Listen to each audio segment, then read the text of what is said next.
Саламатсыздарбы, урматтуу радио угармандар. Эфирде биринчи радионун таңкы бурулушунун негизги маселеси. Студияда Талайгүл Сыдыкбекова жана Талайгүл Чабдарова. Биз бүгүн адаттагыдай эле Конституциялык кеңешменин мүчөлөрү менен Конституциянын долбоору тууралуу сөз кылабыз. Анда биз мейманыбызды тааныштырып коелу. Бүгүн биздин студияда Конституциялык кеңешменин мүчөлөрүнүн бири, Улуттук илимдер академиясынын мүчө корреспонденти, филология илимдеринин доктору профессор Мусаев Сыртбай Жолдошевич. Саламатсызбы, Сыртбай Мусаевич, мына биздин студиябызга кош келипсиз. Талайгүл тааныштыргандай, азыр бизде ушул негизги маселе коомчулуктардагы конституциялык реформа туурасында болуп жатат. Эми алгачкы суроону баштай берели, Талайгүл. Конституцияга өзгөртүү киргизген же ошол конституциялык реформалар жасаган жалгыз эле Кыргызстан эмес, бул башка өлкөлөрдө деле бар. Эми кайсы бир жылдар кайсы бир өлкөгө туш келет экен. Биздин ушул 2020-жыл, мына кыштын 2020-жылда аяктар мезгилде бизге да ушундай бир учур туш келди. Бирок буга сөзсүз түрдө бир нерселер себеп болсо керек. Мисалы үчүн кайсы бир өлкөдө бир саясий туруксуздук же кандайдыр бир белгисиз бир абал пайда болуп калганда, же болбосо мамлекетти башкаруунун бир натыйжасыздыгы болуп калганда да. Кандай дейсиз? Эмне негизги себеп болуш керек? Анан кайсы факторлорго карап баш мыйзам жаңыланат? Мына азыр 10 жыл өмүр сүргөн учурдагы башкы документ азыр жакшы болбой калды. Бул жана кандай бир либералдык бир конституция болуп калып, ар кандай бир эң баш саясатчыларга да жол ачып иди. Деги эле ар кандай бир пикирлерди айтылып атат. Сиздин пикириңизди алга чугуп алалы, андан кийин сурообузду дагы бар. Рахмат, Талайгүлдөр. Рахмат. Таңкы мезгил болгондуктан жалпы радио угармандар менен учурашып коелу. Элибиз аман болсун, журтубуз эсен болсун, эл ичинде биз аман бололу. Сиздер ушул кыргыз телерадиосу элге так, чын маалымат таркатып, ошо элдин кызматын аткара бериңиздер. Эми бу туура айттыңыз. Конституция деген бул өзү эмне? Конституция бул тигил же бул мамлекеттин, тигил же бул улуттун, элдин жашоо, тиричилик мүнөзүн аныктай турган эрежелердин эле топтому да. Бул өзү коомдук макулдашылган бир келишим. Ошондуктан муну бул документти мындай бир догма катары же бир такыр эле бир сенек катып калган нерсе катары кабыл албаш керек. Бул өзү турмуш, бардык эреже талапты турмуш өзү талап кылат да. Турмуш өзү баягы оңдоо түзөтүүлөрдү турмуш өзү кийирип турат. Эгерде биздин ата бабаларыбыздын жашоо турмушуна карай турган болсок, аларда мындай жазма документтер болбогону менен алар өзлөрүнүн жашоо тиричилигин, адамдар ортосундагы мамилени, бөлөк элдер менен болгон карым-катышты ушу өзүнүн айтып келген, жасап келген жүрүм туруму менен, айтып келген сөздөрү менен эле тескеп койгон да. Мына бүгүнкү конституциядагы кабыл алынып аткан жоболордун баардыгы эле ошол ата бабабыз жашап келген эреже талаптар, салт санада көрсөтүлгөн, үрп адатта көрсөтүлгөн жоболор. Андан сырткары эми баягы мамлекет болуп жашап аткандай бөлөк элдер менен карым-катыш, ушу бөлөк элдердин да жакшы жактарын алып, анан ушул конституцияны түзүп отурабыз да. Анан сиз туура айттыңыз, конституция бул догма эмес, ал шартка жараша өзгөрүп туруш керек. Анан 5 жылга өзгөрбөш керек, 10 жылга өзгөрбөш керек, 20 жылга өзгөрбөш керек. Анан Американын конституциясы өзгөрбөй турат, биздикинен өзгөрө берет деген сыяктуу маселелердин бардыгы баягы маселенин маңызын терең түшүнбөгөндүк да. Терең түшүнбөгөндүк. Ошондуктан конституцияга өзгөртүү учур менен мезгил талап кылган шартта кирип туруш керек. Бул бир маселе. Ал эми бизде туура, бизде бир нече жолу конституция өзгөрдү. Анткени биз өз алдынча конституция менен жашаганга жаңыдан эле көнүп атабыз да. 30 жылдан бери деп айтабыз, бирок 30 жыл адамдын, мамлекеттин жашоо турмушунда, элдин жашоо турмушунда бир тамчыга окшогон эле нерсе 30 жыл. Мисалы үчүн Америкага мындай шилтеме кылабыз, Европага шилтеме кылабыз. Булар канча жылдан бери демократиялык принцип менен жашап келе жатышат. Биз ушуну эске албай эле шак эле боло калса, шак эле ошолордой боло калсак деген мындай бир шашмалык менен мамиле кылып атпайбызбы? Бул чындыгында 30 жылдык мезгил түк арзыбай турган мезгил. Биз азыр мына жаш бала деле кичинекей төрөлгөндөн баштап басканга чейин канча жолу жыгылат, канча жолу бет айрылат. Жетиге чыкса жерден токмок жет деген кыргыздын жакшынакай сөзү бар да. Мына ушул өңүттөн караганда биздин могу конституцияларга улам өзгөртүүлөрдү кирип атышы бул өзү реалдуу тарыхый процесс. Мындан качпаш керек. Кеп ушу кандай жоболорду кийирип атабыз, кандай принциптерди кийирип атабыз, кандай механизмдерди кийирип атабыз. Маселе ушунда болуш керек. Аны эми мына конституцияга бүгүнкү күндө Кыргызстан ушу менен жашап атабыз да. Баягы боркулдап кайнаган кара казандай болуп, түшүнгөнүбүз деле, түшүнбөгөндүбүз деле мындай ыжылдап кыйкырып көчөдө жүрүп атпайбыз. Конституцияга бир тарап, көпчүлүк тарап, көпчүлүк эмес, негизги басымдуу тарап конституцияга реформа керек деп атат. Бир аз чуулдагандар, аз адам, аз. Ар кошкондон, бир кошкондор чогулуп алып конституцияга реформанын кереги жок деген эки жээкке бөлүнүп турушат да. Менин жеке көз карашымда ушул коомдун аң сезимдүү өкүлдөрүнүн бир катары конституцияга реформа жасаш керек. Себеби эмнеде? Жасоонун. Жөн эле жашай берсек болбойт беле. Мына жашай бергенге болбой калбадыбы? Мына 2010-жылы ушул конституция кабыл алынган. Ошол учурда да биз өзүбүздүн интеллигенция өкүлдөрү, окумуштуулар, маданият ишмерлери, коомдун аң сезимдүү өкүлдөрү, саясатчылар эмес, биз саясатчыларга кошулбайбыз. Саясатчы болгубуз да келбейт. Анткени көрдүк биздин Кыргызстандагы саясатчылар ким экенин. Алардын жолуна түшкүбүз келбейт. Анан биз ушул коомдун ушундай бир аң сезимдүү деп коеюн өзүбүздү. Аң сезимдүү акыл эстүү өкүлдөрү ушул 10-жылдагы Текебаев конституцияны жалгыз жазган эме. Бул конституциялык кеңешме деп түзүп коюшкан, бирок Текебаевтан баары корккон а кезектерде. Текебаев баарын коркутуп алган. Эмне себептен коркутуп алды билбейм. Бул баягы өзүнүн сөймөгүн кезеп какылдай бергенден баардыгы айбыкса керек, тартынса керек.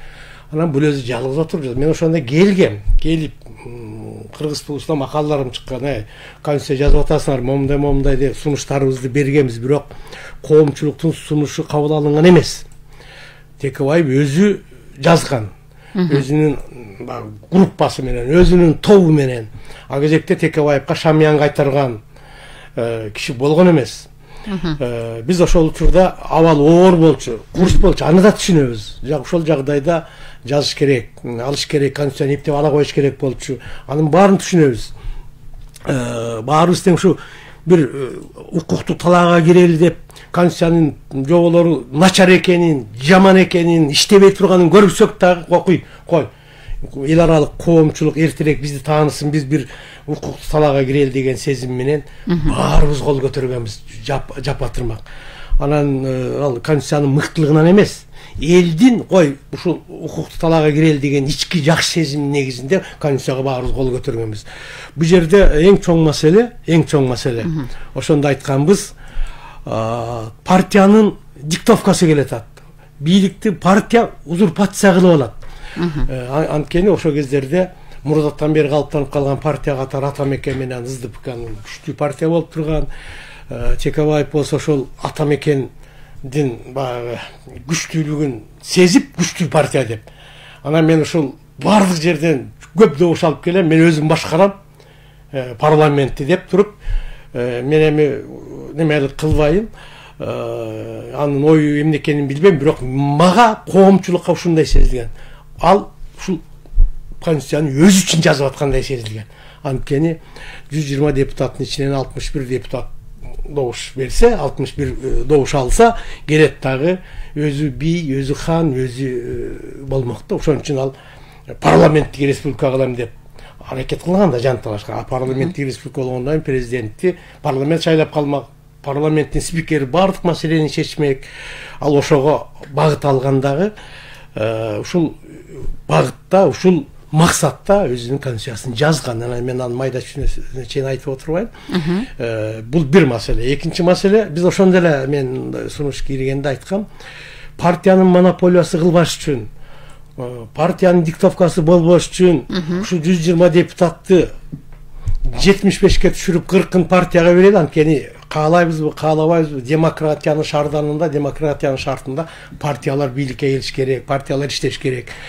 Ошол бир партиянын же болбосо партиялык топтун бириккен коалициянын диктовкасы болбосун деп 35 мандатты бир мандаттуу округтардан алып келсек, ошолор бири-бирине мындай бирин-бири тескеп турган, эки чоң күч болот деген ой менен мен ушундай сунушка киргенмин. Бирок тилекке каршы андайлар өткөн эмес. Ошондон кийин мына өзүңүздөр көрдүңүздөр.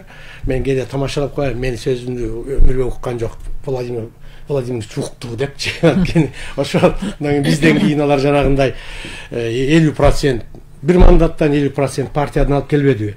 Мына ушул жагдай, ушул партиянын диктовкасы, андан сырткары биздеги туруксуздук, анткени партия каалаган министр жакпай калса, премьер жакпай калса, жарым жылда, бир жылда айдап атпадыбы? Анткени алар ошондой жагдайга өздөрүн ылайыктап алган. Мынан ушул элдин гыжырын келтирди. Мына бүгүнкү күндөгү эң чоң себеп партиянын диктовкасы, анан партиянын диктовкасынын айынан республикадагы абалдын туруксуздугу, ошол партиянын лидерлеринин өзүн билемдиги, анан ушул өзүн билем деп элди бийликтин ээси эл деп койгонубуз менен, эгемендиктин жана бийликтин булагы эл деп жазып койгонубуз менен эл талаада калгандыгы, чыгармачыл интеллигенция, илимий интеллигенциянын партияга кирмейин депутат боло албай калган укугунун чектелип калышы сыяктуу жагдайлардын бардыгы. Анан эң негизгиси эл каалабай калды. Баягы айтат го, жогоркулар башкара албай калды, төмөнкүлөр каалабай калды, андай башкарылышты деп революциялык ситуацияда. Мына ошол эл такыр көңүл көчкөн журттай элдин көңүлү калды. Ушул конституциядан. Мына ошон үчүн реформа кылыш керек деген маселе көтөрүлүп атат. Бизде бир угарман бар экен, Сыртбай агай. Суроону кабыл алып коелу. Саламатсызбы? Саламатсызбарбы? Талайгүлдөр. Угуп жатабыз сизди. Талайгүлдөр Путугулна. Сыртбай мырза, саламатсызбы? Саламатчылык. Атым Каныбек Мырзаканов, Канчардан чалып жатам. Сиз абдан кызыгуу менен угуп атам. Конституциялык кеңешмеде да сүйлөп атасыз, ушу азыркыдай эле бакылдап. Сиз филологсуз. Өзүңүздү мына акыл эстүүлөр тобу дедиңиз. Ошо 90га жакын киши бар, ал калгандары сизден башкалар, топтон башкалар акыл эси жок окшойт. Сиз биринчи мына 16-жылдагы конституцияны өзгөртүүдө Атамбаевдин ошондо дагы активдүү катышкансыз. Бирок конституция бомбалар, миналар, гранаталар бар экен деп ошондо да өзгөртүүлөрдү киргиздиңер эле. Ошондо силерге коомчулук айтты эле, токтоп тургула, 10 жылга мораторий кирген. Мына конституция кайра жыл сайын ошо бербестен 10 жыл иштесин дагы анын терс жактарын, жетишпеген, жаман, мына өсүүгө өнүгүүгө жол тоскон жактарын алып салабыз дагы, жакшы жактарын пайдаланып, өзгөртүүлөрдү киргизебиз. Ага чейин 2 жолу президенттик шайлоо, 3 жолу парламенттик шайлоо болот. Качандыр биз партиялар өсүп өнүшүбүз керек да, асмандан түшпөйт да, даяр нерсе биз даяр эмес экенбиз деп. Мына филологдор, силер, курултайчылар айтып келдиңер. Биз байыртан бери кыргыз эли парламентаризм менен жашап келген деп силер ушуну айтып чыккансыңар биринчиден болуп. Анан эмнегедир бүгүн силер парламентаризмди бүгүн эмес, 10 жылдан бери жалган жала менен каралап келатасыңар. Бул парламент деген бизге кыргыз элине жарашпайт экен. Партия деген бул диктатура, акционерный общество экен деп элдин баарын башына айлантыңар, Сыртбай мырза.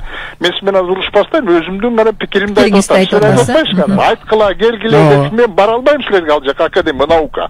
Барганда да мага сөз бербейсиңер. Мен ушу радио аркылуу мына кыргыз эли уксун, экөөбүз бирдей мамиледе болобуз. Мына ушундай, мына азыр биринчи мен угуп атам, ошол жерге жана сиз айткан акыл эстүүлөр.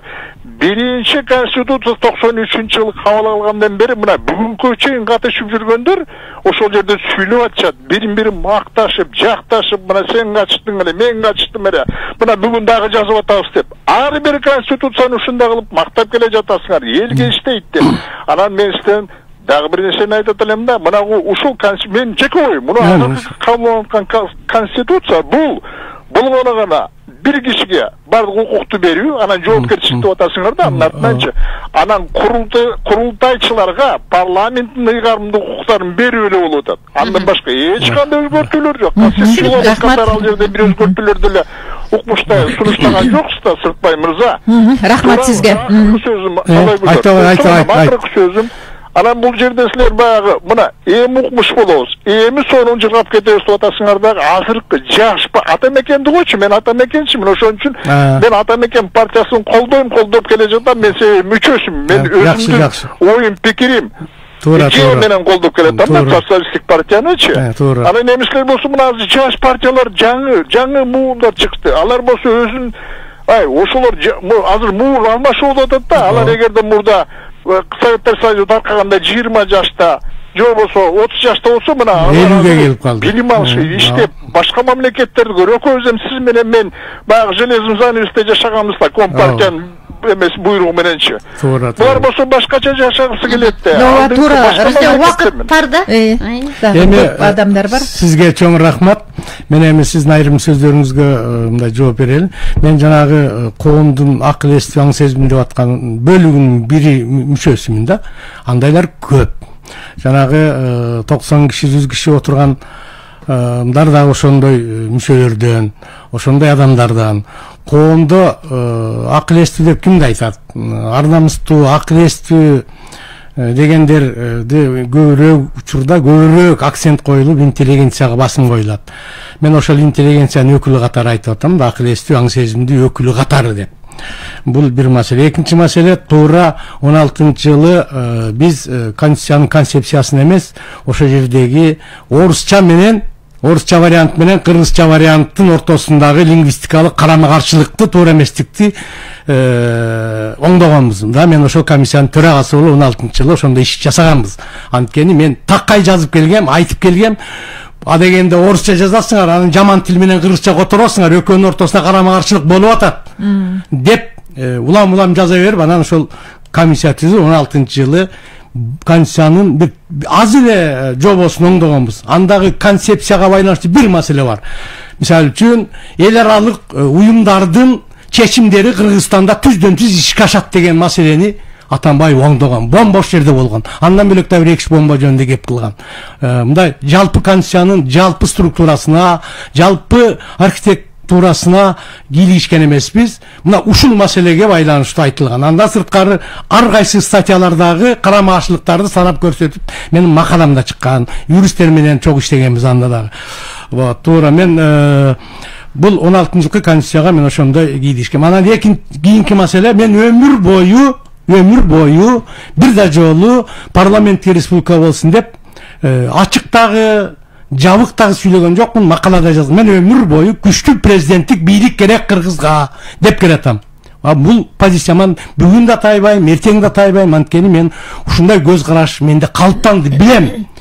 Бизге демократия деген маселени, либералдык демократия бүгүн Кыргыздын коомчулугун каалагандай калчап, каалагандай мына аягында эмнеге жеттик, өзүңүз күбө болуп коюңузчу. Кыргыздын балдарынын баардыгы, кыздардын баардыгы туршасын чечип алып көтөрүп жүрсө, маданияттын жеткен чеги, демократиянын жеткен чеги деген абалга жеттик. Мен ошого күйүп бышып атам. Ошондуктан байкеси сиз оюңуз туура. Мен бир дагы партиянын жаманы, бирок Атамекендин ошол 10-жылда конституция жазып аткандагы эйфорияга туш болуп жыргап отургандыгы чындык. Анткени анын ошончолук тарыхы бар. СДПК партиясы алгачкы партия. Текебаевди мен 2000-жылга чейин күмүр тутчумун. Кийинчерээк уже ал өзүнүн немесинен кайтты. Ошондуктан мен ага өзгөчө ушундай мамиле кылып жүрөм азыр. Ал эми менин дагы жеке көз карашым. Бизде дагы бир суроо бар экен, кабыл алып коелу, анан кийин өзүбүздүн суроолорду да бергенге убакыт калтыралы. Саламатсызбы? Кыскараак бериңиздер суроону. Жазайт баратат. Кыскараак берем. Айтыңыз. Саламатсыздарбы? Мен шундай суроо берейин дедим эле. Биз ушу жер боюнча мен суроо берейин дедим эле. Şu жер Кыргызстан жери боюнча баардык жерге битте президент гана хозяин. Туурабы? Ата башка министр, башка депутаттар, башка нелер мына подаркага берип, же сатып биздин жерибиз кичинип кетип атат. Бир 50 жылдан кийин биз ал жана соок bir bütün kötülük kalacak, kötülük falan yok. Yani Kazakistan olmaz, yani Kıtay olmaz, yani Uzbekistan olmaz. Eğer de usul yeri bir saklamasak olmaz. Eğer mesela bir satan adam mesela bana başka memleketlerde cezi satmayın çok da. Satan adam, ürünü satan adam ürünü buzup gider. Düşünüktür. Jermiye satar. Rahmat sizge, rahmat. Рахмат. Рахмат Аксакал, сиздин күйүп бышып атканыңызды мен түшүнөм. Мына жана мен айтып атканым ушул. Үйдө дагы бир кожоюн болуш керек. Аялың жылдап турса, балаң өзүнчө, кызың өзүнчө, сен өзүңүзчө жылдап турсаң, жана биздин 120 депутаттай болот. Эмне деген тартип болот? Мына биздин жердин баарын, сиз күйүп бышып аткан жердин баарын кимдер сатты? Депутаттар кол көтөрүп сатышты. Депутаттар сатты. Ошон үчүн мен айтып атканым ушулда бардык жерде үй сыяктуу, үй бүлө сыяктуу мамлекетте да бир кожоюн болуш керек. Кожоюн тескеш керек. Бир кожоюнду мына биздин партия, парламент партиялык негизде түзүлгөн. Каалагандай кылып калчап, жериңизди да сатты, элиңизди да сатты, элиңизди да тентитти жаштардын баардыгы. Мына ушул жөнүндө кеп болуп атат. Сыртбай Жолдошевич, мына сиздин жогоруда сөзүңүздөн улам дагы мындай суроо пайда болуп атат да, албетте жагдайга, шартка жараша, баягы мамлекеттин бүтүндүгүнө, анын бир келечегине жараша баш мыйзам өзгөрүп туруш керек деп атасыз. Ушул жолку өзгөрүүлөргө дуушар болуп атканда көп коомчулуктун өкүлдөрү өзүңүз айткан эле ошол илимий интеллигенция, чыгармачыл интеллигенция өздөрүнүн пикирин айтып атат. Биз мындай бир 100 жылга чамалаш жыл мурун пайда болгон кырдаалга келдик. Биз мамлекеттүүлүктү сактап калышыбыз керек. Ошондой бир мекенчил патриотторго мекендин тагдырын тапшырышыбыз керек деген ойлор айтылып атат да. Ушул жолку өзгөрүү менен биз ошондой бир кырдаалдан чыгып кете алабызбы? Биз багы үмүтсүз шайтан дейт. Биз ар дайым жаңы закон кабыл алынса дагы ушул иштеп кетет го. Конституциялык баш мыйзам кабыл алынса дагы ушул биздин элдин жыргалчылыгына кызмат кылат го. Жаңы парламент келсе дагы ушулар жыргатат го. Жаңы президент келсе дагы ушул элди жакшы башкарат го. Биздин бир элибизди эл, журтубузду журт, мамлекетибизди мамлекет кылганга салым кошот го деген чоң ишеним менен, чоң үмүт менен жашап келдик да. Чоң ушун жана биринчи жолу суроо берген киши айтып атпайбы, аксакал? Мен кесиптешим окшойт, партия Атамекендин партиясы. Ушинтип жүргөнсүңөр да, ошентип жүргөнбүз. Үмүтсүз шайтан, үмүт кылганбыз. Бүгүндү үмүт кылып атабыз ошондойго. Тилекке каршы, патриоттук дух жетпей атат. Биздин жетекчилерге дагы жана 120 депутаттын ичинде мен өздөрүнүн пленарный жыйынында да айткам, мен ушул депутаттардын ичинен 10 депутатты гана сыйлайм. Ошонун бири сенсиң, сиз деп бир депутатка кайрылгам. Калган 108 депутат кулагын салып угуп отурган, эч ким мага каяш айткан эмес. Анткени депутаттарды көрдүк, деңгээлин көрдүк. Мына дух жок, патриоттук дух жок. Сүйлөгөндү билбейт. Чанжыра эмнени сүйлөп атканын билбейт. Баш аягы жок сөздөрдү сүйлөштү. Мына бул жалганбы? Мен ошону парламенттин жыйынында, пленардык жыйында өздөрүнө айттым. Бири мага каяша берген жок. Демек, значит, демек бул ошондой болсо керек. Мына сиздин сурооңузга ушундай жооп бере элем. Биз өмүр бою ушу 30 жылдан бери бир духу бар. Чечкиндүү, жоопкерчиликти мойнуна алган. Эгерде мен туура эмес иш кылсам, ошону жон терим менен көтөрөм, мойнума алам деген президент да чыкпай койбодубу? Спикер да чыкпай койбодубу? Аягында спикерлер качып кетишпеди, мына өзүңүз көрүп атасыз. Абал оорлоп калганда отставкага кетип атабыз дешип. Анан каяктагы патриотизм жөнүндө кеп кылып атабыз. Бир дагы президент элдин астында жооп берген жок. Бир дагы премьер элдин астында жооп берген жок. 32 премьер иштен алынды. Мына жоопкерчиликсиз. Ошондуктан ушул көрүнүш бүгүнкү күндө бизге бир жоону билек албайт, жүрөк алат деген кыргыздын сөзү бар. Ошондуктан жүрөктүү, чечкиндүү, ушул жоопкерчиликти мойнуна ала турган патриот, улутман уул келиш керек биздин бийликке. Мына ошондо гана оңолобуз. Ошондо жанагы ажылдаган 120 депутатты да ордуна коет. Ажылдаган биз сыяктуу көчөдө жүргөндөрдү да ордуна коет. Мына ошондой жетекчи керек. Бүгүн ошого биз муктажбыз, суусап турабыз. Сыртбай Жолдошевич, мына Конституциялык кеңешмеде тил адистеринин тобу түзүлгөндө, бирок бул суроодон мурун мен башка бир суроону азыр сиз айтып калгандайын, ушул суроо менде да пайда болуп атат да. Мына азыркы учурда бир анализ кылып атышпайбы? Мына 30 жылда 25тен ашык премьер министр алмашыптыр. 32. Бири баштаган ишти экинчиси улантпайт. Анан улам жаңы бир реформа тууралуу сөз болуп кетет. Анан каражаттар кетет. Мына коррупциялык иштер табылат, бирок өлкөнүн ушул абалга алып келишине эч ким мындай бир жооп бербейт да. Анан азыр президенттик багытты тандап, жоопкерчилик болуш керек деп атабыз, бирок Конституциялык кеңешмеде айрымдары ошол бир киши жанагындай ажыдарга айланып кетпеш үчүн, хан болуп кетпеш үчүн айрым бир ыйгарым укуктарын парламентке берүүнү сунушташты да. Мындай бийликте ошол тең салмактуулук маселесин жаңы конституциялык долбоордо бар ушуну сактаган. Мына ошол Конституциялык кеңешмеде отургандардын баардыгы биздин коомдо билимдүү, акыл эстүүлөр көп, бирок баарына орун берилбейт да. Эми ар кандай ошон үчүн жана 100гө жакын киши иштеп атат, ушул тандалып келип. Мына биз өмүр бою айтып келатабыз. Ушул өзгөчө биз эгемендикке ээ болгондон баштап айтып келатабыз. Бүгүнкү күнү ошол улам кайталап айтып, коомчулук айтып атат. Бизге күчтүү президент керек, күчтүү парламент керек. Анан коомдук курултай деген маселени коюп атабыз. Ал мына өзүңүздөр көрүңүздөрчү, президент премьер бир элге отчет бердиби, мындай жооп бердиби элдин астына келип? Берген жок да. Мына парламенттегилердин баардыгы президенттин чөнтөгүнө түшүп алышты, паткалимдер болуп, паткалимдик кылып. Баары эчтеке кылбайт, эчтеке дебейт. Бир 2-3 чакты эле депутат бирдеме дебесе, шамиян кайтарып алса, калганын баары эле өкмөттүн, президенттин чөнтөгүнө түшүп алышты эртерээк эле барып. Жылуу жай таап алышты. Ошондуктан биз айтып атабыз. Күчтүү президент болсун, күчтүү парламент болсун. Жана сиз туура суроо коюп атасыз. Президенттин ажыдары болуп кетпеш үчүн, сөзсүз түрдө ага противовес тура турган дагы бир бийликти мутаа керек. Ал жогорку кеңеш. Ошол эле мезгилде сот бийлиги да күчтүү болуш керек. Бүгүнкү соттордун баардыгы паткалим болуп атпайбы? Ак үйдө отурган бир жөн референт чалып койсо, ошонун ишин жасап атпайбы? Мына каяктагы анан биз бир демократия жөнүндө кеп кылабыз, каяктагы бир өнүгүү жөнүндө кеп кылабыз. Мына биздин ошо конституциялык кеңешмедеги негизги биздин принцип үч бийлик бутагы күчтүү болсун. Бирине бири баш ийбесин, бирине бири көз каранды болбосун, баш ийбесин эмес, көз каранды болбосун. Ушу үчөө тең элдин алдында жооп берип турсун. Элге көз каранды болсун деген маселени коюп атабыз. Негизги биздин маселебиз ушул. Ушул жерде бир суроо бар болду да, мендечи. Сизде да барбы? Бу жерде Акылет Кубандыков дагы суроо берип атат. Суроо сот бийлиги боюнча президенттен да көз карандысыз болуш үчүн ошол конституциялык кеңешмеде кандай пикирлер айтылып атат деп.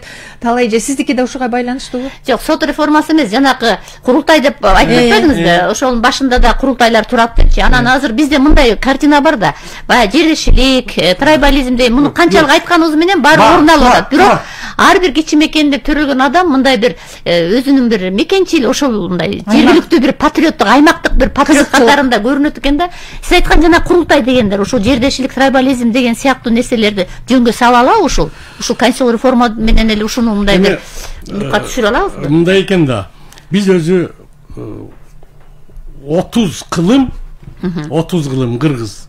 Мен билгенден илимий маалыматтар боюнча, Кытайдын жазма маалыматтарында калган маалымат боюнча, кыргыз 30 кылым жашап келаткан эл.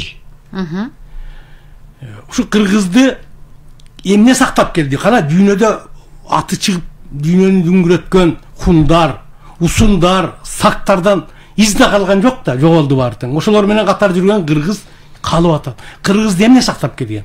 Кыргызды ошол бир кезектерде уруулук сактап келген. Ошол мезгилде кыргыздын тоосу сактап келген. Тоосу. Анан ушу сиз айткан кыргыздын жанагы тууганчылык, жердешчилик маселеси сактап келген. Бул өзү бул чындык кашкайып турган. Муну чечмелесе көп. Бүгүнкү күндө ушул мен санаган факторлор бул биздин тарых калды. Биз бүгүн алдыга жылышыбыз керек. Бүгүнкү коомдо эмне болуп атат? Коомдо өнүгүү кайсыл тарапка кетип атат? Кандай факторлордун негизинде коом өнүгүп атат деген маселеге биз трезви мамиле кылып, аң сезимдүү мамиле кылып туруп, биз ушул багатка кетишибиз керек. Жанагы айткандардын баардыгы тарых бойдон калыш керек. Анан мен жеке түшүнмөйм, биз дагы жана айтпадымбы башына, жаш бала темтеңдеп, жыгылып, бети башы көгөрүп жүрүп, анан улам жаш өйдөлгөн сайын аң сезимдүү бала болуп атпайбы, акыл эстүү бала болуп атпайбы? Мына биз дагы ошол абалга жетебиз. Анан мен бүгүн эле олуятчылык кыла албайм. Курултайды кийирсек ушундай болуп кетет. Бирок курултай белгилүү деңгээлде мамлекет башчысынан, белгилүү деңгээлде депутаттардан, белгилүү деңгээлде соттордон отчет алганга кудурети жетет. Анткени эл алар. Соттор деген жана Адилет Кубандыковдун суроосуна жооп берип коелу. Көз карандысыз болуш үчүн иштер жүрүп атабы азыр ошол? Президентке көз каранды болуп калбайбы дагы эле? Бул бийликтин тигил же бул формасы маселе анда эмес. Маселе конкреттүү адамдарда. Адамдардын өзүндө, адамдардын абийиринде, адамдардын жан дүйнөсүндө. Анан эле биз минтип койсок эле мындай болуп калат экен деген маданиятында, мындай болуп калат экен деген ойдон алыс болуш, андай иллюзиядан алыс болушубуз керек.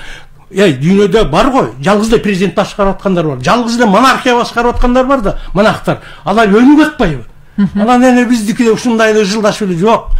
Бийликтин формасы алда маанилүү, бирок ошо бийликтин башында турган конкреттүү жеке ар бир адамга тиешелүү болот бул маселе. Бир угарман бар, күтүп калды окшойт, кабыл алып коелу. Саламатсызбы? Алло. Угуп жатабыз, айтыңыз. Саламатсыздар. Сарпаева, мен сиздин баяттан бери эме кылып атканыңызды, сиздин патриоттук сезимиңизге таазим кылам. Рахмат. Кыска берсеңиз суроону. Дагы патриот бар экен. Менин бир эле суроом. Ар бир нерсе бул каражатка байланыштуу да. Ана мынабы сиз билесиз, 120 депутат мындайча 600 миллион сом сарп кылат экен да бир жылда. Бир жылда бир. Вес Кыргызстан боюнча медицинага кеткен чыгым ушул 120 депутатка кеткен каражат менен бап барабар экен да. Эмне үчүн мына биздин медиктер ушу баардык элдин ден соолугун сактап келди. Ошончо айлык алып, ошончо каражат жумшаган 120 депутат Кыргызстанга эмне алып келди? Ана мен сизден бир суранарым.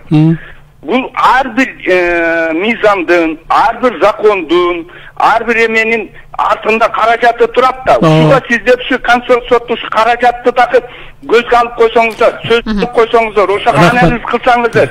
Каяка кандай каражат канча жумшалып, ошонун ардачасы канча болду, элге пайдасы канча болду. Мен борж жыйып калген деген Бишкектен чыгып атат. Рахмат Аксагал, сиз күйүп атканыңыз да туура, аныңыз туп-туура. Ошон үчүн мына мен да ушул ойдомун. 120 депутат алган акысын актаган жок. Актаган жок. Мен 3 жолу айттым, актаган жок алар. Жөн эле депутат бар, жардамчысы бар, секретары бар, шопуру бар.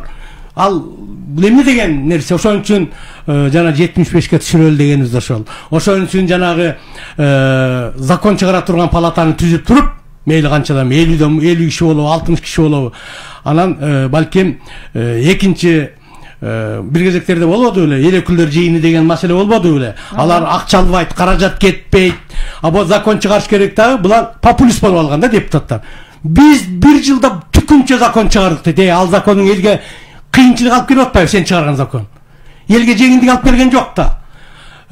Деген маселе бар да бүгүн. Ошондуктан алар закон чыгарсын дагы, отуруп алып закондун аткарылышын көзөмөлгө алсын деген маселени коюп атабыз.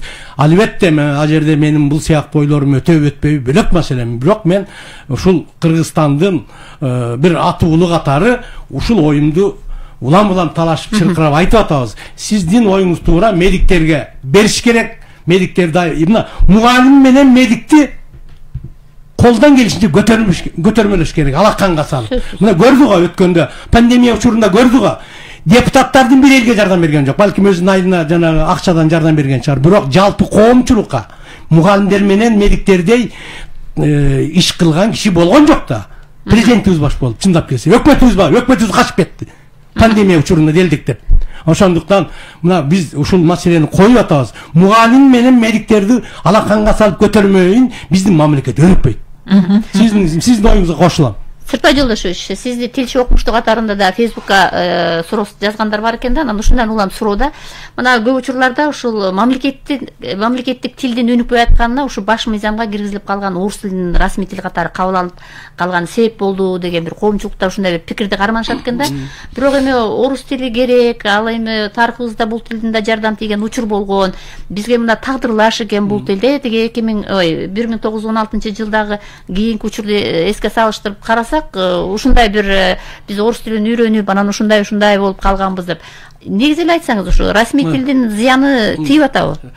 Мен тилчи катары ушул мамлекеттик тил жөнүндө законду жазган киши катары мен жаздым, анан ошону оңдоп кийин кабыл алышпады 89-жылы. Мен адегенде чындыгында бир 90-жылдын аягына чейин, 2000-жылга чейин мен ушундай көз караштамын. Ошо расмий тил деп жазылып калган нерсе орус тили кыргыз тилинин өнүгүшүнө терс таасир тийгизип келген. Мен буга окумуштуу катары дагы, адам катары дагы ушуга көзүм толук жеткен. Бирок кийинчерээк абалды терең талдап, терең карагандан кийин мына бүгүнкү күндө расмий тил деген түшүнүк кыргыз тилинин өнүгүшүнө кенедей дагы терс таасир тийгизген жок. Муну эми менин оппоненттерим, патриот, кыргыздын мыкты патриоттору мени төө баста калат. Мейли, мен ага да даярмын. Мен бул оюмду далилдей алам алардын астында дагы. Чындыгында кыргыз тилин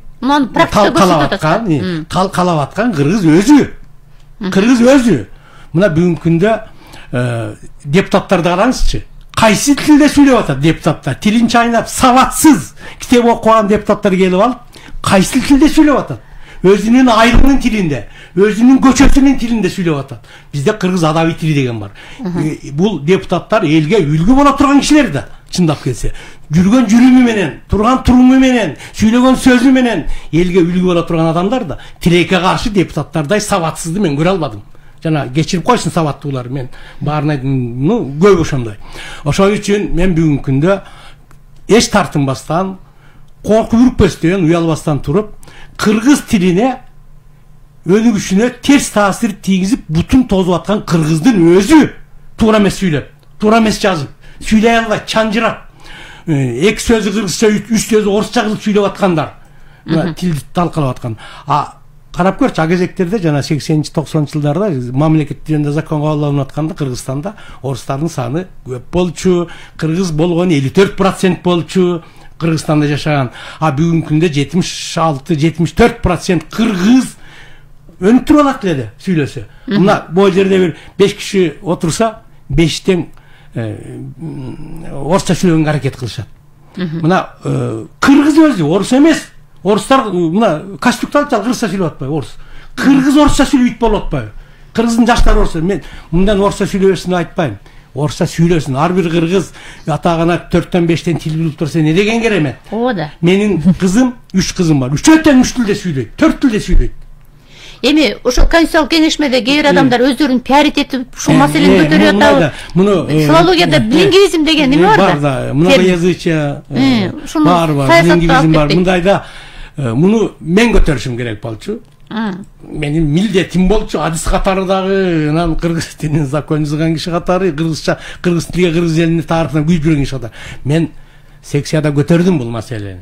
Көтөрүп, баарын түшүндүрүп, аны саясий жагында түшүнөбүз. Бүгүнкү расмий тил жөнүндөгү маселени. Социалдык жагында түшүнөбүз, экономикалык жагында түшүнөбүз. Россия кичинекей токтотуп койду, эмне кылып каражадык? Анын баарын түшүнөбүз. Биздин тагдыр Россия менен экени талашсыз, Американын кереги жок мага, Батыштын кереги жок. Анын баарын түшүнүп туруп мен айтып, аны айтпай койсом, мен адис катары өзүмдү жек көрмөкмүн. Улуттун өкүлү катары өзүмдү жек көрүп калмакмын. Айтып туруп, анан бирок кайра айттым. Бул эми бүгүн расмий тилге тийишүүнүн зарылчылыгы жок, тура берсин. Биз ошол жерге кыргыз тили Кыргыз Республикасында мамлекеттик тил жана этностор аралык пикир алышууну тейлей турган тил деп жазып алдык. Бер жагы калды. Расмий тил деген кала берсин. Расмий тилге тийишпешпиз. Бир аксакал өзүнүн оюн айтты, ошону атайын биздин бир дагы эле оппозициянын жасаган мындай ичи котур ташы коюнда жүргөн кыргыздын жасаган ушу болду. Москвага, Госдумага чейин маалымат беришип, бизде ушундай орус тилиндеги официалдуу тилин алып талап атабыз деп, ошондо өзүбүздүн кыргыздар маалымат беришти. Анан алаяктан бир комитеттин председателинин орун басары сүйлөдү, ушундай аттыр деп. Анан биз аны түшүндүрдүк, элчиликке чейин, башкаларга чейин түшүндүрүп койдук. Ал өзү калды. Ал жерде турат, ага тийишинин кереги жок. Орус тили бүгүнкү күндө кыргыз тилине терс таасир тийгизип аткан жок. Кыргыздын өзү таркалап атат кыргыз тили. Рахмат, бизге суроолор менен кайрылгандар телефон аркылуу дагы Facebook'та да абдан көп болуп атат. Азыр Ниязбек Куланбаев деген агайыбыз, айтыңызчы, баш мыйзамда кыргыз элинин байыркы курултайлык башкаруу системасынын орду сиздин оюңуз боюнча кайсы жерде болушу керек?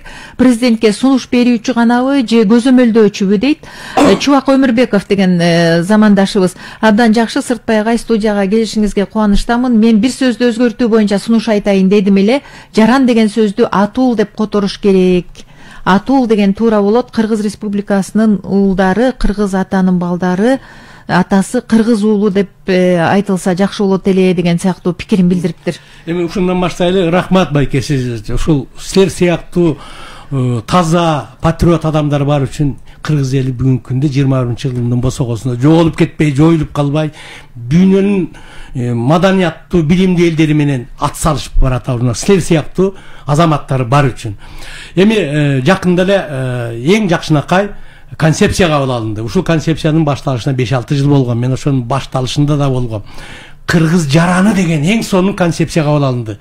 Кыргыз атуулу деген жерде кичине аттенек болуп калмак ошол жерде. Ошон үчүн биз кыргыз жараны деген концепцияны кабыл алып, Кыргызстанда жашаган, биз айтып атпайбызбы, Кыргызстанда көп улут жашайт деп. Ушул мындай сүйлөп атканда бардык бале сөздөн болот, сүйлөп атканда терминди так түшүнүп туруп сүйлөш керек. Кыргызстанда бир улут жашайт, кыргыз деген. А калганын баары этностун өкүлдөрү, аны туура түшүнүшүбүз керек. Мына биздин билимдүү дегендерибиз, депутаттарыбыз, министрлерибиз Кыргызстан көп улуттуу өлкөбүздө жок.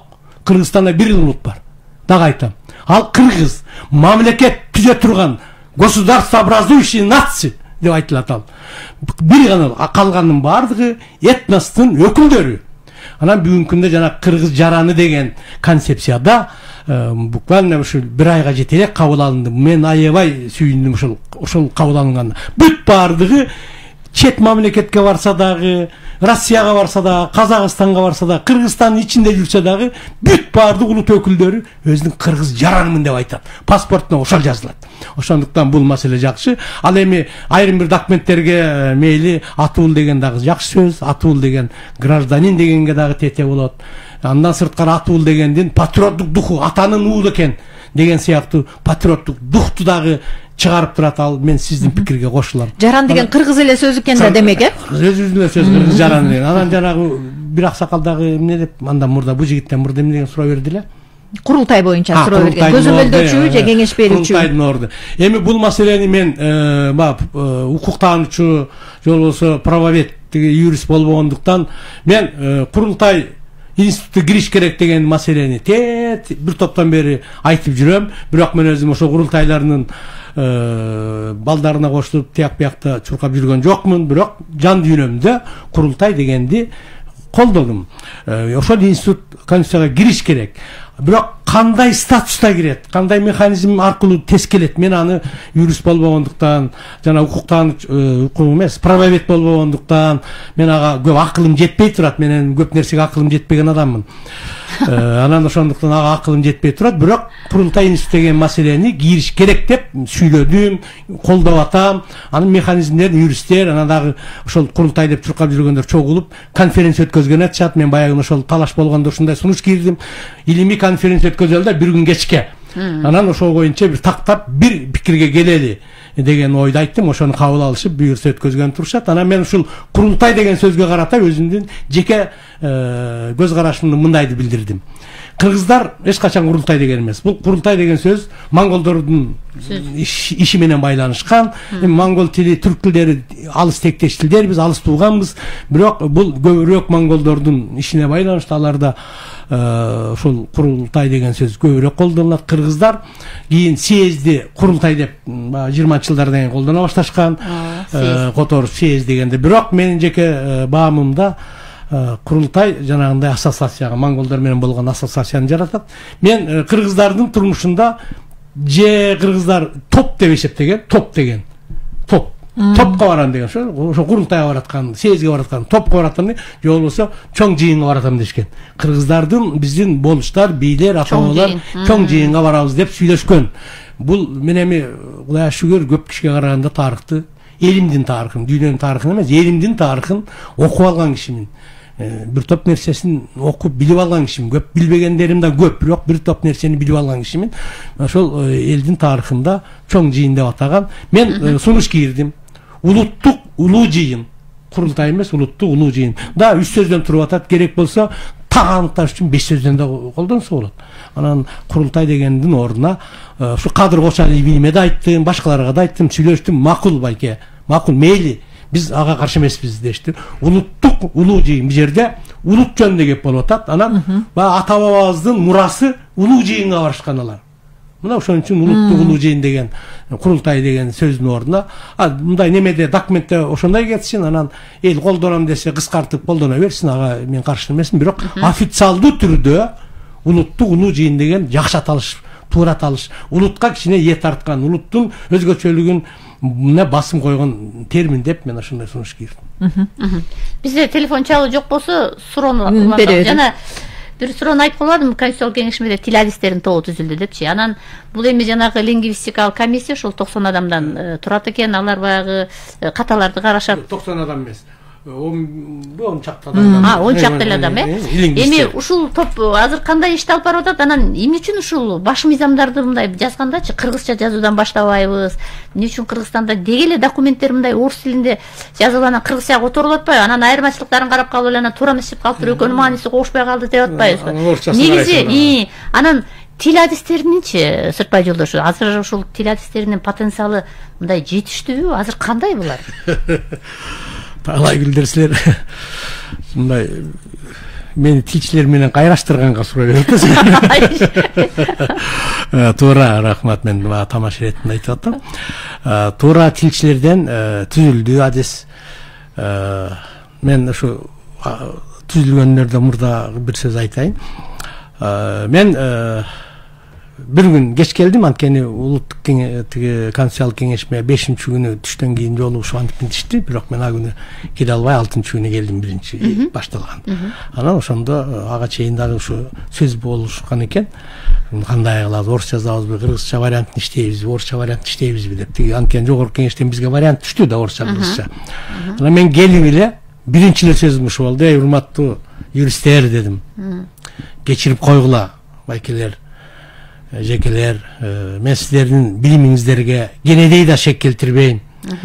Бирок бир нерсени эске алалы.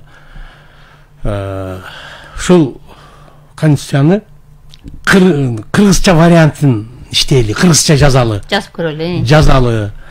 Дедим, силерге орусча албетте орусча жеңил, анткени аны силер жазбайсыңар, Россияныкынан көчүрүп аласыңар дедим. Мен эми кичине катуураак айттым, буругураак айттым. Кыргызга камчы чаап айтмайын, оңой менен түшүнө бербейт, кабыл ала бербейт. Намыстанып кетет да, анан ойлонуп калат да. Мен ошентип айттым: кыргызча вариантын иштейли, кыргызча жазалы. Мен силердин билимиңиздерге шек келтирбейм. Силер башыңарды оорутуп, жазыш үчүн башты оорутуш керек, сүйлөм түзүш керек. А тиякта даяр да, орусчасы даяр, Россияныкы турат. Бөлөгелдики турат, орусча которулган. Ошондон ала коесуңар. Федеративный деген сөздөр кетип калып атат. Россия деген сөздөр кетип калып атат закондорго. Муну силердин көчүргөнүңөрдү ушу көрсөтүп коюп атпайбы факты? Мен баарыңарды ошентет деп айтпайм, байкелер. Силер туура түшүнгүлө мени, кечирип койгула. Муну айрымдар ушинтип атпайбы? Ошон үчүн баарыңарга сөз тийип атпайбы? Бир үйдүн мүйүзү доо кетсе, миң муйдун мүйүзү зыркайт болуп, баарыңарга сөз тийип атпайбы? Тилчилер жөнүндө дагы мага сөз, мындай сабас бирөөнө сөз айтылып калса мага да тиет. Ошондуктан силер кечирип койгула. Кыргызча иштейли десем, баардыгы рахмат, баардыгы кыргызча жазабыз, кыргызча иштейбиз деп ошентип иштеп атышат. Анан албетте кыргызча биздин закон жазып, антип көнүшкөн эмес да. Анан ошондуктан аларга да кыйын болуп атат. Мен ошондо айттым, биз лингвисттерден дагы неме түзөлү. Редакционный комиссия түзүп коелу, ошолор иштесин. Мен да турам бул жерде араңарда. Мен формулировкасын келтирип берип турам деп макулдаштык. Баарын рахмат. Мени ошол кичине оройраак айткан сөзүмдү туура кабыл алышып, азыр кыргызча иштеп атышат. Эң жакшы. Болот экен. Кыскача жооп бериңиз, эми суроолор убактыбыз да аз болуп атат. Бир угарман бар. Айтыңыз, кыскача бериңиз сурооңузду. Сыртбай Мусаевичке эки суроо берейин, эмес айтайын дедим эле. Кыска айтыңыз, Сиз жанагы бир сизге кошулуп элем, жанагы укук коргоо деп атпайсызбы? Ошо сизге жаргы курултай жана кийинки барында айтып коюңузчу, укуктун ар жагында жоопкерчилик. Экинчи, президенттик эмеге биз көздөйбүз. Жанагы ким Каныбек Мырзаканов тетиги мен эки көз базил атам. Калык Мырзаканов эме Калык Мырзаканов тетиги Калык Мамедакыновдун сөзү келжилеп атат. Ал атамекенчилик. Азыр президенттик мыйзам керек. Баш мыйзам болсо кийин таш мыйзам болот. Сабыр деп атат да иштетпейт эгер. Президенттикке керек. Өзүңүз тааштырып койсоңуз, аты жөнүңүз ким? Усупов мырза, рахмат. Рахмат. Баш мыйзамга кыянат кылса таш мыйзам бар. Рахмат. Президенттикке талапкерди аты жөнүн атабай туралы, айтыңыз. Эми биринчиден сизге рахмат, бирок бирөөнү мындай неме кылбайлы. Аны өзүнчө бет-бет кездешкенде каалагандай сөз менен айтыңыз, анан бирок неме кылалы. Ал киши дагы туура айтты, бир чети туура маселе коюп атат, эч маселе жок. Ал эми тем более партиянын мүчөсү экен, ага неме кылбайлы. Суроолор эме болду? Укук жана жоопкерчилик дегенде кеңешмеде жоопкерчилик көтөрүү жөнүндө айтсаңыз дейт. Биринчи күнү дагы ушул маселени айттым. Укугу бар, эмне үчүн жоопкерчилиги жок деген маселени койдум. Турсунбек иним менен сүйлөштүм, Турсунбек экөөбүз жанашып отуруп, Турсунбек, сен укук коргоочусуң, байкеси, укук туура, мына укугум бар деп төшүн койгулап, бирок жоопкерчилик кылбагандын кесепеттен биздин мамлекет бүгүн ушундай туңгуйка каптанып атабыз. Ошон үчүн сен укук коргоочусуң, мен укукту көп түшүнө бербейм. Мен милдетти жана жоопкерчиликти түшүнгөн адаммын. Сен ушул эл аралык укук немеси бар дейт, нормалары бар, декларация бар, ошондуктан укукка бирдеме кыла албайбыз деди. Кылбай кой дедим, укук болсун, бирок Кыргызстан давай ушул биз жоопкерчилик жөнүндө декларация жазалы деп ана жоопкерчиликти көтөрүп атабыз байкеси. Рахмат. Кыска эле жооп берип коюңузчу. Саматбек Алиев сурап атат, сиз буга чейин Мекеним Кыргызстан биримдик партияларын колдоп жүрдүңүз эле деп атат. Мекеним Кыргызстан. Азыр башка. Мекеним Кыргызстан. Да, мен Мекеним Кыргызстанды келелей да колдогон жокмун. Биримдикти колдогом. Биримдикти колдогон чын. Ашты, агелектердеги негизги партия катары ошол чыгып аткан, мен колдогом. Анткени мен андан мурда Сооронбай Шариповичке доверенница ишенимдүү адамы болгом. Ал колдогом, мен аны жокко чыгарбайсыз? Эч жакка чыгарбайм. 15-inde Сооронбай Шарипович менен кездештим, аны да жокко чыгарбайм. Ашты, эмне экен андай болсун. Эми көптөгөн пикирлер жазылган экен, кыргызды тоос сактап келди деген чындык, бирөө басып келсе, согуш болсо эле тоого чыгып кетип жашап жүрө бергенбиз деген. Андан кийин дагы айтып атат, 35 депутат жетет, акылы болсо курултай керек. Айлык төлөбөгөн, эч айлык төлөбөгөн, ажого көз каратсыз дейт. Рахмат деп бир топ убактыбыз да соңуна чыгып калды. Сыртбай Жолдошевич, мындан кийин дагы ошол конституциянын жаңы долбоору талкууланып, кабыл алынгыча көбүрөөк талкуулайт болушубуз керек. Биздин студияда Улуттук илимдер академиясынын мүчө корреспонденти, филология илимдеринин доктору, профессор, Конституциялык кеңешменин мүчөсү Мусаев Сыртбай Жолдошевич болду. Сизге ийгилик каалайбыз. Программаны алып баргандар Талайгүл Чабдарова жана Талайгүл Сыдыкбекова, уктуруунун режиссеру Максат Мамыралиев. Кайрадан эфирден жолугушканга чейин саламатта болуңуздар. Саламатта калыңыздар.